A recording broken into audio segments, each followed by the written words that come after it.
జరుగుతుంటే ఈ ప్రభుత్వం రోడ్ సేఫ్టీ కౌన్సిల్స్ను ఏర్పాటు చేసి ప్రతి 3 నెలలకు ఒక్కసారి కలెక్టర్ల సమావేశం ఏర్పాటు చేసి అక్కడ ఉండేటువంటి రోడ్డు రవాణా అదేవిధంగా పోలీసు ఎడ్యుకేషను దాని తర్వాత R&B డిపార్ట్మెంట్ కూడా అంతా సమన్వయంగా రోడ్ సేఫ్టీని ఒక ప్రత్యేక ఉద్యమంలాగా తీసుకుంటా ఉన్నాం.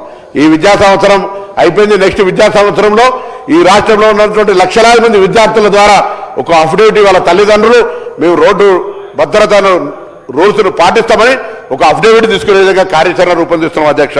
అందుకే రోడ్ సేఫ్టీకి సంబంధించి 60 లక్షల రూపాయలు పెట్టి కొనుక్కునేటువంటి వాళ్ళకు ఒకటే వన్ టైం కింద రోడ్ సేఫ్టీ చేసి ఆ రోడ్ సేఫ్టీ కింద వసూలు చేసి పెద్దగా ఇబ్బందికరమైనటువంటి పరిస్థితి కాదు అనేటువంటి మనం చేస్తా ఉన్నాం అధ్యక్ష.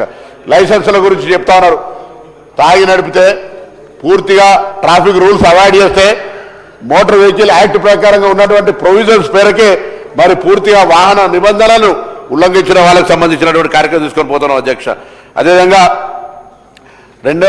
మిత్రులు 2014 నుంచి 2014 నుంచి 23 దాకా కూడా నేను చెప్పిన అధ్యక్ష గతంలో పాపం మా మిత్రుడు అజయ్ మంత్రి ఉంటుండే కానీ అక్కడ వేరే ప్యారలల్ రాజ్యాంగ శక్తి అసలు మొత్తం వ్యవస్థ నిర్వీర్యం చేసినటువంటి పరిస్థితి ఇలా మా దగ్గర రిఫార్మ్స్ మీరు ఒక్కసారి ఎవరైనా ట్రాన్స్పోర్ట్ డిపార్ట్మెంట్లో నేను ఎవరైనా స్వచ్ఛంద సంస్థను కూడా సర్వే చేయమంటా ఉన్నా చెక్ పోస్టులు రద్దు చేయడం కావచ్చు ఇన్ని రిఫార్మ్స్ తీసుకురావడం కావచ్చు పారదర్శకత అన్ని ఆన్లైన్ సేవలు తీసుకురావడం కావచ్చు జరుగుతున్నటువంటి పరిస్థితిని ఒక్కసారి ఈ సందర్భంగా మరి కోరుతా ఉన్నా. అదేవిధంగా రోడ్ సేఫ్టీకి కూడా ఈ రాష్ట్రంలో డిపార్ట్మెంట్ మొత్తంగా అటు పోలీస్ శాఖ రవాణా శాఖ కలిపి అరైవాలయ పేరు మీద కానీ విధంగా మొత్తంగా అనేక కార్యక్రమాలు తీసుకుంటుంది అనేటువంటి మాట కూడా నేను ఈ సందర్భంగా మనవి చేస్తున్నాను అధ్యక్ష.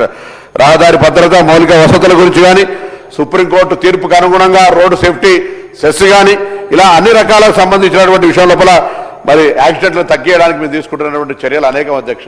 వీటిని మనం అందరం కూడా ప్రశంసించి మనం కూడా అందులో భాగస్వామ్యం కావాలి. నేను మొన్ననే గౌరవ మరి మా ఈ ప్రభుత్వ ఉద్యోగులకు ఈవీ వెహికల్స్ ఇచ్చే సందర్భంలో శాసన మండలి చర్చలో ఒక మాట చెప్పిన అధ్యక్ష. గౌరవ శాసనసభ్యులందరికీ కూడా మరి ఈవీ వాహనాలు కొనుక్కునే విధంగా కొంత సబ్సిడైజ్ చేసి ఇప్పటికే ట్యాక్స్ ఎగ్జామ్షన్ రిజిస్ట్రేషన్ ఎగ్జామ్షన్ ఉంది కూడా మనం అందరికీ కూడా రోల్ మోడల్ కాబట్టి ఈవీ వెహికల్స్ కొనుక్కునే విధంగా మరి సభా వ్యవహారాల శాఖ మంత్రి గారు అన్నారు.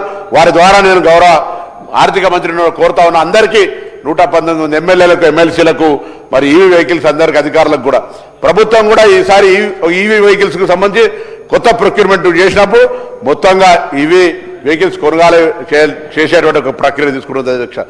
ఆక్సిజన్కి సంబంధించి మనం ఈరోజు ఎక్కడైతే ఇబ్బందికరమైతే ఉన్నటువంటిదో మనం దానికి సంబంధించినటువంటి ఇష్యూను కూడా చేసేటువంటి ప్రయత్నం చేస్తాం అధ్యక్ష. ఆటోమేటిక్ డ్రైవింగ్ టెస్టులను కూడా మాన్యువల్ ఇంటర్వెన్షన్ లేకుండా ఆటోమేటిక్ టెస్టింగ్ స్టేషన్లు ఆటోమేటిక్ డ్రైవింగ్ స్టేషన్లు స్క్రాప్ పాలసీ తీసుకు వారికి ఇన్సెంటివ్ ఇవ్వడం ఈ విధంగా అనేక కార్యక్రమాలు చేస్తూ ఇంకా డిపార్ట్మెంట్ స్ట్రెంథెన్ చేయడానికి రవాణా శాఖలో 4 RTO పోస్టులను 113 AMVలను 54 కానిస్టేబుళ్లను 20 జూనియర్ అసిస్టెంట్లను భర్తీ పూర్తయింది అధ్యక్ష. వారు గౌరవ సభ్యులు ప్రమోషన్లకు సంబంధించి అడిగినారు. ఆ ప్రమోషన్లకు సంబంధించి కోర్టులో ఒక కేసు ఉంది. ఆ కేసును మరి టెక్నికల్ నాన్ టెక్నికల్కి సంబంధించిన అంశం మీద రిజాల్వ్ చేయమని చెప్పినాం. వాళ్ళు కోర్టు చెప్పినట్టుగా కొంత పోస్టులు పక్కనే పెట్టైనా ప్రమోషన్లకు సంబంధించి ఈ ప్రభుత్వం ఎక్కడ కూడా ఆపాలనేటువంటి మాట ఉద్దేశం లేనేలేదనేటువంటి మాట మనం చేస్తా ఉన్నాం. తర్వాత కిరాయి భవనాల గురించి చెప్తున్నారు అధ్యక్ష.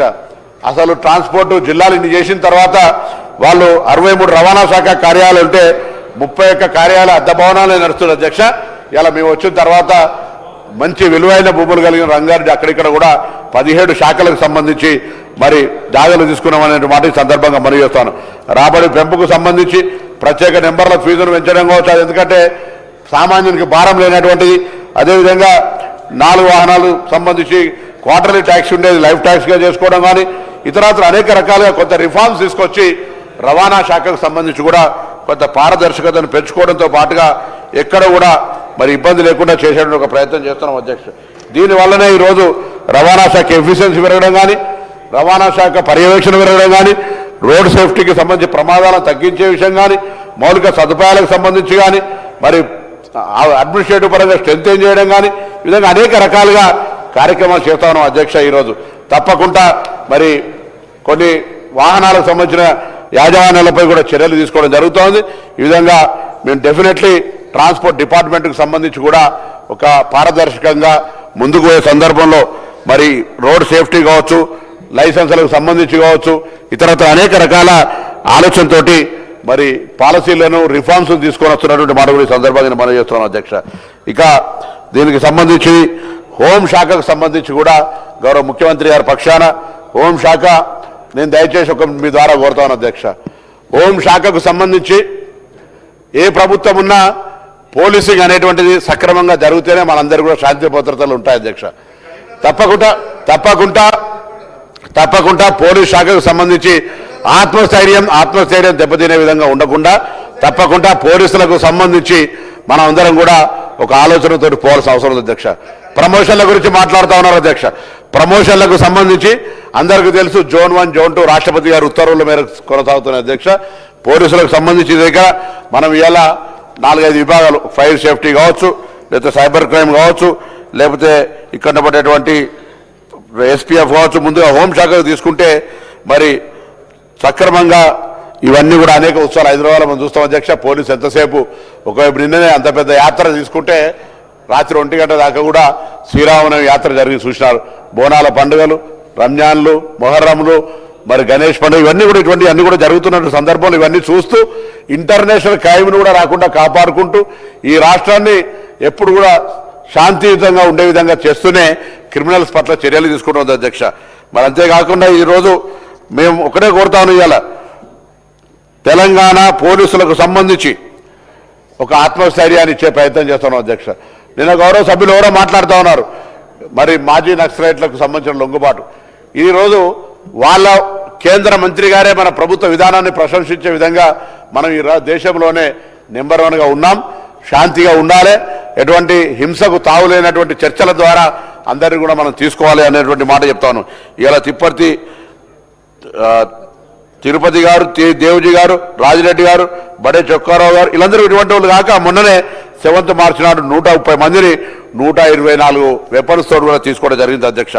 ఈరోజు జాతీయ మానవ హక్కుల కమిషన్ సంబంధించి కూడా మరి 100 పైగా కేసులు జరిగినప్పటికీ కూడా తెలంగాణ పోలీసుల తీరును ప్రశంసించినారు అధ్యక్ష. అంతేకాకుండా ఈరోజు మనం పోలీసుల కుటుంబాల సంక్షేమానికి కూడా ఒక పాఠశాలను ఏర్పాటు చేయడం జరిగింది అధ్యక్ష. పోలీసులకు సంబంధించి ఎప్పటికప్పుడు ప్రమోషన్లు ఇవ్వడము, వాళ్ళకు సంబంధించిన నియామకాలు చేపట్టడము, దేశంలోనే తెలంగాణ పోలీసు నెంబర్ 1గా ఉండడము, అదేవిధంగా తెలంగాణకు సంబంధించినటువంటి మహిళల రక్షణ కొరకు సంబంధించి ప్రత్యేకమైనటువంటి డిపార్ట్మెంట్ను ఏర్పాటు చేయడము, సైబర్ క్రైమ్ను కావచ్చు, డ్రగ్స్ను అరికట్టడానికి కావచ్చు, ఇట్లా ఒక్కొక్కటిగా ఈ తెలంగాణ ప్రభుత్వం పోలీసులకు సంబంధించినటువంటి అనేక అంశాలు, ఉదాహరణ ఫైర్ సేఫ్టీ తీసుకున్నా, మహిళల రక్షణ తీసుకున్నా, సైబర్ క్రైమ్ తీసుకున్నా కూడా ఎక్కడైనా కూడా వ్యక్తుల గురించి మాట్లాడేది లేదు. తప్పకుండా పోలీస్ సంస్థ, పోలీస్ వ్యవస్థ గురించి మాట్లాడుతాం. తప్పకుండా ఎవరైనా ఎక్కడైనా తప్పు జరిగితే వాటన్నిటినీ సరైన విధంగా స్పందించే కార్యక్రమం తీసుకుంటా ఉన్నాం. మరి తప్పకుండా ప్రతి పోలీస్ పట్టభద్రుడు అయ్యే విధంగా మరి వాళ్ళకు ఓపెన్ యూనివర్సిటీ అవకాశం ఇస్తాను. జైళ్లలో కూడా డిహైడ్రేషన్ సెంటర్స్ పెడతా ఉన్నాం. ఎక్కడికక్కడ కూడా మరి వాళ్ళందరూ కూడా సామాజిక బాధ్యత కూడా